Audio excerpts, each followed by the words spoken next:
Shalom, a paz de Cristo, salve Maria Santíssima. Iniciemos nossa celebração em nome do Pai, do Filho e do Espírito Santo. Amém. Quem lê a Bíblia e a medita, se salva, se salva. A igreja concede uma indulgência plenária a quem se dedicar ao menos por meia hora à leitura espiritual da Bíblia Sagrada e também meditá-la. E as condições para lucrar as indulgências é que deve ser feito isso em estado de graça, confessado 20 dias antes ou 20 dias depois da indulgência e recebido o alimento do pão eucarístico, o que quer dizer que é necessário ao menos uma confissão sacramental ao mês com a comunhão eucarística semanal para a obtenção da indulgência. Portanto, deve ser concluído também logo depois da comunhão eucarística, no dia da confissão, rezando pelo Papa uma oração depois da comunhão. Portanto, vamos fazer isso, lembrando sempre do que nós fazemos aqui todos os dias. Ler e meditar a palavra conosco vai nos dar a indulgência plenária, a salvação eterna também. Confiei, Senhor, na vossa misericórdia. Meu coração exulta porque me salvaste. Cantarei ao Senhor pelo bem que me fez. Conferi Salmo 12, versículo 6. Façamos o nosso ato de caridade a Deus. O amor, Deus maior, quer ser correspondido. A caridade suprema, Deus divino, quer ser correspondido. Amor com amor. Façamos o nosso ato de amor a Deus como um ato de confiança e entrega. Eu vos amo, meu Deus, de todo o meu coração e sobre todas as coisas, porque sois infinitamente bom e amável. E antes quero perder tudo do que vos ofender. Por amor de vós, amo ao meu próximo como a mim mesmo. Amém. E diante de Deus, vamos fazer o nosso ato de contrição. Vamos pedir perdão a Deus pela ingratidão, pela omissão, pelos maus pensamentos, pelas vezes que recusamos de uma forma formal ao seu amor, porque Deus nos dá o amor como garantia de amarmos o nosso semelhante. E toda vez que nós não amamos o nosso semelhante, negamos o perdão para eles, nós justamente negamos o nosso amor a Deus. Portanto, amar a Deus significa amá-lo na pessoa do nosso irmão. Senhor meu Jesus Cristo, Deus e homem verdadeiro, Criador e Redentor meu, por ser de vós quem sois sumamente bom e digno de ser amado sobre todas as coisas, e porque vos amo e estimo, pesa-me, Senhor, de todo o meu coração de vos ter ofendido. Pesa-me também de ter perdido o céu e merecido o inferno. E proponho firmemente, ajudado com os auxílios de vossa divina graça, emendar-me e nunca mais vos tornar a ofender. Espero alcançar o perdão de minhas culpas pela vossa infinita misericórdia. Amém. Coloque a mão no coração e diga comigo: Deus Todo-Poderoso, tenha compaixão de nós, perdoe os nossos pecados e nos conduza à vida eterna. Amém. Ó Jesus Eucarístico, meu amado Salvador, enchei-me com vosso amor, enchei-me com vossa força, enchei-me com vossa sabedoria, enchei-me com vossa perseverança, enchei-me com vossa humildade, enchei-me com vossa coragem, enchei-me com vossa paixão. Amém. Jesus, puro, manso e humilde de coração, fazei o nosso coração semelhante ao vosso. Amém. Sagrado coração de Jesus, eu confio em vós. Vinde, Espírito Santo, enchei os corações de vossos fiéis e acendei neles o fogo de vosso amor. Enviai vosso Espírito e tudo será criado e renovareis a face da terra. Oremos. Ó Deus, que instruíste os corações de vossos fiéis com a luz do Espírito Santo, fazei que apreciemos retamente todas as coisas segundo o mesmo Espírito e gozemos sempre de sua consolação por Jesus Cristo, Senhor nosso. Amém. Glória ao Pai, ao Filho e ao Espírito Santo, como era no princípio, agora e sempre. Amém. aleluia. Primeira leitura. Leitura da carta de São Tiago, capítulo 5, versículos 9 a 12. Irmãos, não vos queixeis uns dos outros, para que não sejais julgados. Eis que o juiz está às portas. Irmãos, tomai por modelo de sofrimento e firmeza os profetas que falaram em nome do Senhor. Reparai que consideramos como bem-aventurados os que perseveraram. Ouvistes falar da perseverança de Jó e conheceis o êxito que o Senhor lhe deu, pois o Senhor é rico em misericórdia e compassivo. Sobretudo, meus irmãos, não jureis nem pelo céu, nem pela terra, nem por qualquer outra forma de juramento. Antes, que o vosso sim seja sim e o vosso não, não. Então, não estareis sujeitos a julgamento. Palavra do Senhor, graças a Deus.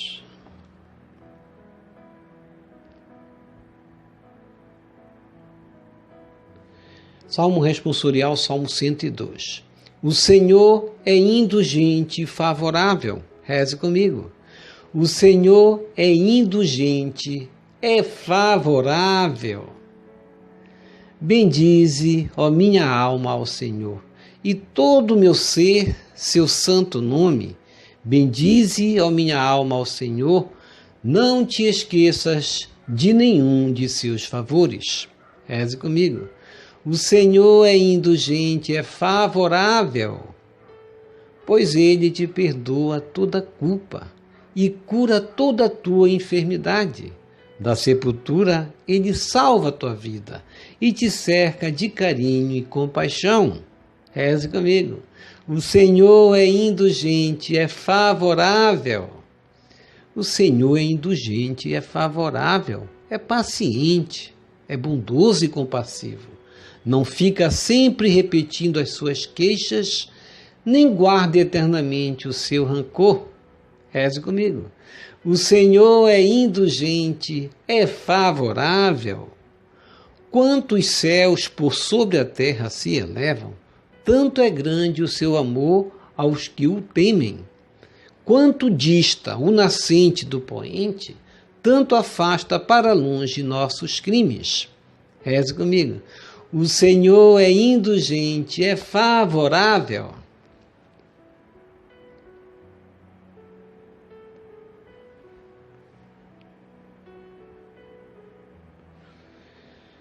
Evangelho segundo Marcos, capítulo 10, versículos de 1 a 12.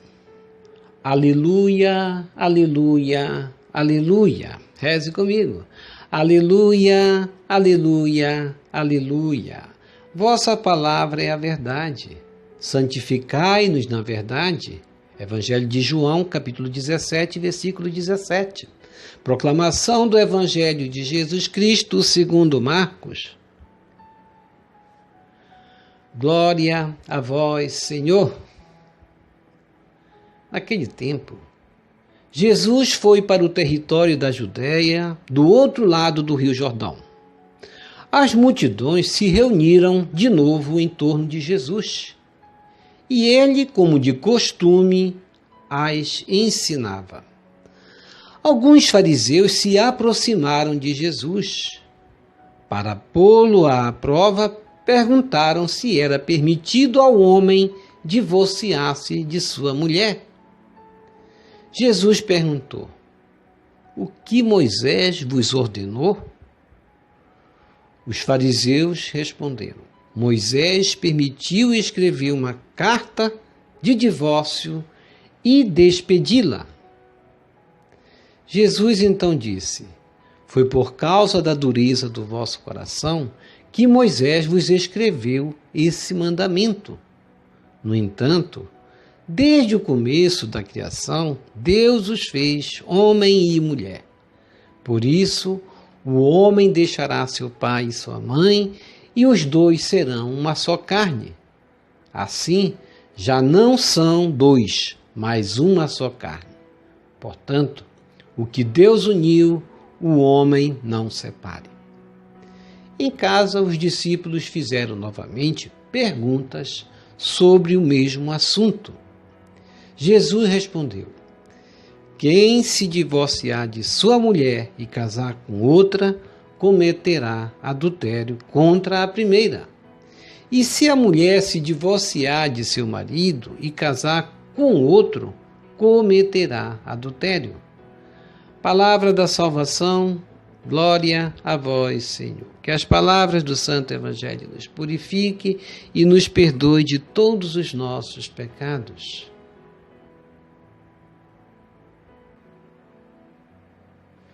Reflexão. Hoje, na primeira leitura da carta de São Tiago, capítulo 5, versículos 9 a 12, Tiago vai escrever um direcionamento para nós. Não nos queixar uns dos outros, para que não sejamos julgados. Porque o juiz é Cristo e Ele está às portas. Ele que vai nos julgar. E devemos estar à espera da vinda de Cristo, e isso comporta perseverar na prática dos mandamentos de Deus e na fidelidade aos mesmos, a exemplo dos profetas, como justamente vai falar aí Tiago. Tomar por modelo de sofrimento e firmeza os profetas que falaram em nome do Senhor.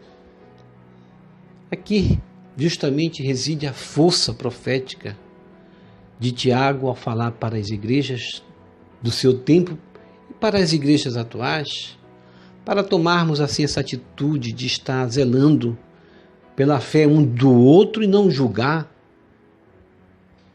E vamos considerar justamente, como ele vai dizer, aqueles que partiram como os profetas.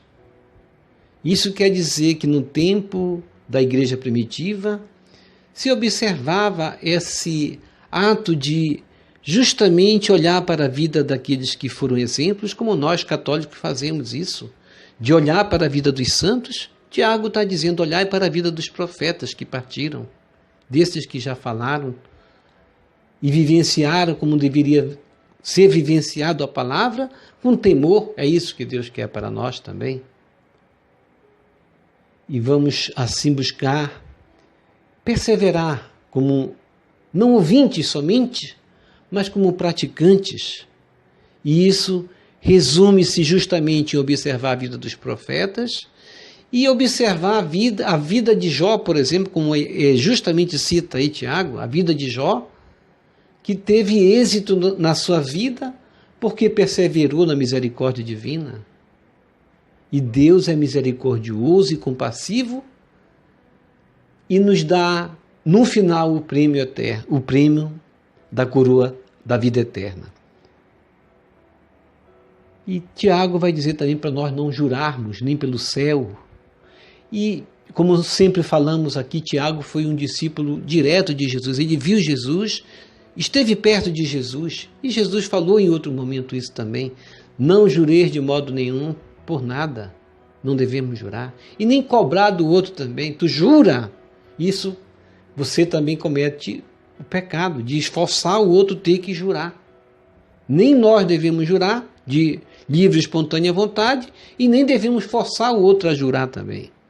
Mas que o nosso sim seja sim, porque pecaremos se estivermos mentindo, não é verdade? E o vosso não, não, como diz Tiago. Se o nosso sim for sim, para que jurar? Se o nosso não é não e não precisa jurar também. Para não entrarmos em estado justamente de pecado e sermos julgados justamente, sujeitos de estarmos em pecado, sermos julgados no final. E o Salmo responsorial, Salmo 102, nós cantamos, o Senhor é indulgente, é favorável. Nós falamos aqui logo no início hoje que ganhará indulgência aquele que por meia hora, da fé católica, ganhará indulgência aquele que por meia hora ler a palavra e meditar. E essa palavra indulgência não foi a Igreja Católica que criou, está aqui, nós cantamos no Salmo. O Senhor é indulgente, é favorável. Por isso devemos bendizer ao Senhor e justamente como nós cantamos no Salmo, ter um coração cheio de gratidão e não se esquecer de seus favores, porque Deus é esse Deus que é de fato indulgente, é favorável. Ele nos enche de indulgência para quê? Para nos perdoar, como nós justamente cantamos no refrão 2, Deus perdoa nossas culpas, Ele procura meios de sempre nos perdoar. E nós temos justamente, para quem não conhece a fé católica, ou para quem é católico pouco conhece também, de justamente ler o livro das indulgências. É muito importante, porque nós, pelas indulgências, observando as indulgências, vamos justamente diante daquele tesouro que é a misericórdia divina, que é essa indulgência, buscar remédio para nossas enfermidades, que ao longo da nossa caminhada justamente obtemos justamente as feridas do pecado. E nós precisamos curar essas feridas. E Deus quer nos curar. Porque Deus, Ele não é o Deus da morte, Ele não cava as nossas feridas, somos nós mesmos que cavamos as feridas em nós, das nossas almas, mas Deus quer nos encher e nos cercar de carinho e compaixão. Por isso nós cantamos, o Senhor é indulgente, é favorável, o Senhor é indulgente, é favorável, porque Ele é paciente, é bondoso, é compassivo. E o que Deus espera de nós, se não isso também, em relação ao nosso irmão? Por isso, como nós respondemos aqui a carta de Tiago, justamente de sermos justamente compassivos também com nossos irmãos e não nos queixar um dos outros, isso quer dizer aborrecer um ao outro também, não justamente cobrar um do outro também significa isso, não forçar o outro a dizer sim, jurar pelo juramento se é sim ou não, isso vai aborrecer o outro também. Por isso, Deus, Ele nos dá o perdão e não fica repetindo suas queixas e nem guarda eternamente o seu rancor. Por isso, Ele é um Deus que nos perdoa e quer de nós também esse coração indulgente e favorável em relação ao outro. Deus é grande em seu amor para conosco e Ele afasta para longe de nós nossos crimes, como nós cantamos no refrão 4 do Salmo. Porque justamente nós cantamos, com alegria repetimos, o Senhor é indulgente, é favorável. E no Evangelho de hoje, Marcos 10, 1 a 12, Jesus foi para o território da Judéia, do outro lado do Rio Jordão, sempre justamente buscando levar justamente a boa nova da notícia, porque ele era o Messias, a todas as nações, a todos os povos. E as multidões se reuniram, diz a palavra, em torno de Jesus. E Jesus começou, como de costume, a ensiná-los. E alguns fariseus vão se aproximar de Jesus para pô-lo à prova e vão perguntar uma questão um tanto difícil, parece fácil, mas quando se trata para os judeus, a questão do divórcio, a questão do casamento, era uma lei muito complexa para Jesus ter que explicar ali de um momento para o outro. Mas era isso que os judeus queriam, colocar Jesus à prova. E eles vão perguntar se era permitido ao homem divorciar-se de sua mulher.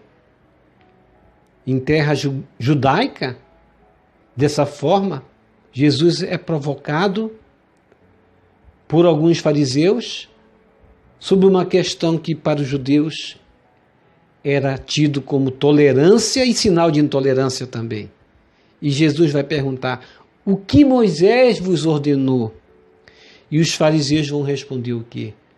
Vão dizer que Moisés permitiu escrever uma carta de divórcio e despedi-la. De fato, nessa época, o homem podia despedir sua mulher até por motivos banais. Então Jesus vai dizer, foi por causa da dureza do vosso coração que Moisés vos escreveu esse mandamento. E isso mostra, de fato, que ali nessa lei dos judeus nessa interpretação da lei do matrimônio, mostra justamente o lado da superioridade do homem e do domínio que ele queria ter sobre a mulher, o machismo, como nós hoje falamos, de que o homem ele pode sobre a mulher. E a gente sabe que nesses atos, quantas injustiças ocorrem até hoje nos países muçulmanos em relação à mulher, como um homem, justamente para se livrar da mulher, provoca justamente uma cena para dizer que ela cometeu adultério e a mulher chega a ser até apedrejada. Em outros casos, o rosto da mulher é desfigurado porque se joga até ácidos para justamente dizer ela é adúltera. Esse ato do machismo ainda vigora até hoje em alguns países. E percebemos aí o machismo que havia também na época de Jesus e que devemos colocar de fora dos nossos costumes hoje, porque Deus, o que nós lemos aí no Salmo? Deus é indulgente, né? Deus é indulgente. Nós lemos isso várias vezes. Isso quer dizer que Deus é bom, é misericordioso. E em muitos lares aí, nos tempos presentes até no Brasil, quantas cenas de machismo ocorrem. Por isso hoje existe a lei Maria da Penha, onde o homem justamente busca, por esse modo de entender, ser superior à mulher, muitas vezes torná-la submissa, escrava, e muitas vezes a submete a torturas, a espancamentos, muitas vezes até em momentos também chegam até a haver ofensas, que muitas vezes a mulher quer se separar e ele muitas vezes luta contra a separação para ter sempre esse modo de ser superior a ela. E Jesus vai dizer, desde o começo da criação, Deus os fez homem e mulher. Por isso, o homem deixará seu pai e sua mãe e os dois serão uma só carne. Isso quer dizer o quê? Que o homem vai ser superior à mulher, ser uma só carne, é isso que quer dizer? Se eles vão ser só uma só carne, eles vão ser uma só carne, isso quer dizer tornar-se um e não um ser mais do que o outro, não é isso? Portanto, já não são dois, mas uma só carne, Jesus disse. E está justamente na palavra de Deus. Portanto, que Deus uniu, o homem não deve separar. Não deve separar até numa questão em que a gente pode dizer que às vezes o casamento ele está separado quando os dois estão unidos também, nas ideias, nos pensamentos, nos projetos, de um esconder do outro o que o outro tem, muitas vezes de não partilhar as alegrias, de não querer justamente se somar às lutas, quando um está doente o outro não quer ajudar, isso é um meio também de estar separado, embora estando juntos. Estar juntos numa só carne, como Jesus falou aí, significa justamente estar juntos em tudo, não esconder nada um do outro. Se está numa dificuldade, por que não falar? Se abrir e não julgar, não desconfiar, cenas de ciúmes, tudo leva justamente a esse lado de separação, quando os dois deveriam estar juntos. O mestre, justamente Jesus, quer desmascarar esse farisaísmo, esse dualismo de uma união conjugal, onde justamente posiciona o machismo, o homem, ser mais do que a mulher. Mas Jesus é a favor do matrimônio, em defesa da mulher, em defesa justamente dessa harmonia que deve ter, justamente simbolizado em uma união numa só carne. O matrimônio justamente está baseado no projeto de Deus, projeto criador, reforçando a igualdade entre homem e mulher. Os dois são uma só carne, devem ser uma só carne, serão uma só carne. Jesus acusa os fariseus de dureza do coração.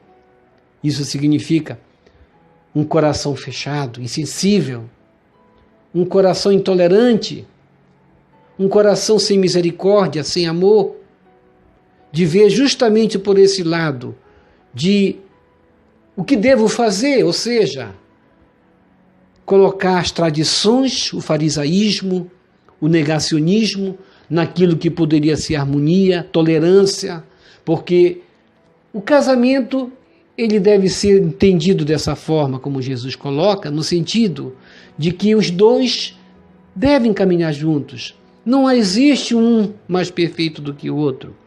Existe justamente o lado de que o lado fraco um do outro deve ser justamente entendido como aquilo que Paulo vai dizer, suportai-vos uns aos outros, quer dizer, ajudar um ao outro. Esse alerta de Jesus serve para todos nós e serve para todos os tempos. Quando nos fechamos em nosso legalismo doentio, nós não nos deixamos abrir o amor de Deus. E o amor de Deus não pode agir em nós. E em caso os discípulos vão novamente fazer perguntas sobre o mesmo assunto para Jesus.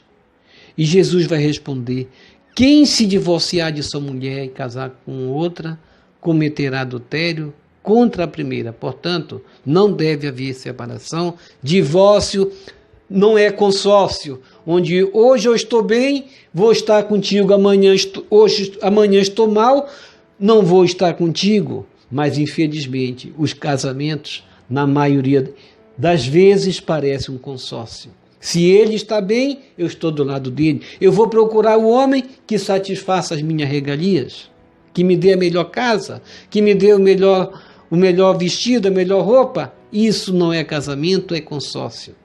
E se a mulher se divorciar de seu marido e casar com outro, que acontece também, Jesus Cristo disse, cometerá adultério.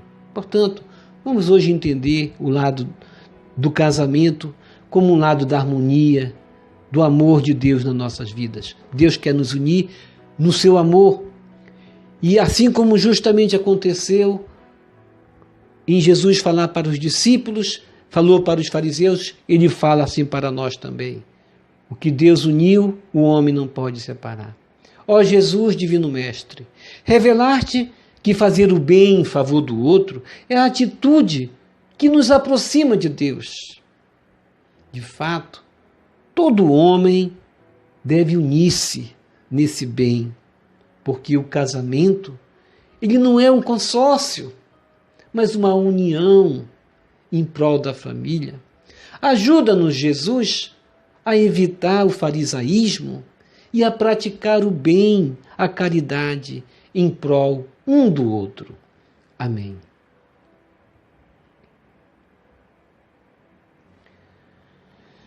Vamos receber Jesus presente na Eucaristia de forma espiritual, rezando a oração Hóstia Celestial. Ó Hóstia Celestial, enche o meu corpo com o alimento de que necessito. Preenche minha alma com a presença divina de Jesus Cristo. Dai-me a graça de cumprir a santa vontade de Deus. Enche-me com a paz e a calma que vem da vossa santa presença. Nunca me deixe duvidar da vossa presença na Eucaristia. Ajude-me a aceitá-lo em corpo e alma, e que pela Santa Eucaristia, as graças derramadas sobre mim, ajude-me a proclamar a glória de nosso Senhor Jesus Cristo. Purifica meu coração. Quando eu receber o grande dom da Sagrada Eucaristia, que a minha alma se abra e se santifique, concede-me as graças e favores que concedes para todos os filhos de Deus, e concede-me a imunidade do fogo do purgatório. Amém. Amém e amém.